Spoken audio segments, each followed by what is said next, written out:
Samba, parola in lingua swahili che significa cantare. La nostra avventura come coro ha avuto inizio nel 2019, proprio prima del Covid, e il nostro primo spettacolo si intitolava Ubuntu, espressione in lingua bantu che significa benevolenza verso il prossimo, senso profondo dell'essere umani solo attraverso l'umanità degli altri.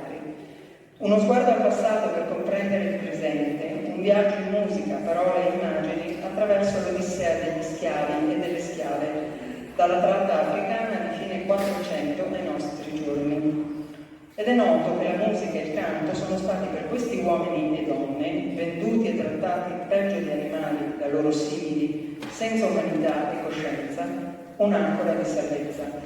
Per concludere il nostro viaggio siamo quindi tornati in Africa, la madre terra, la culla dell'umanità, da cui la maggior parte degli schiavi provenivano e in realtà provengono ancora oggi, per cercare comunque parole di speranza. Bosse Aba è un canto tradizionale dello Zambia, che significa tutti quelli che cantano hanno il diritto di essere chiamati figli di Dio. Un canto sacro, ma anche ritmato ed energico, spesso eseguito in stile chiamata e risposta. Altre traduzioni includono tutti i bambini che possono cantare dovrebbero cantare.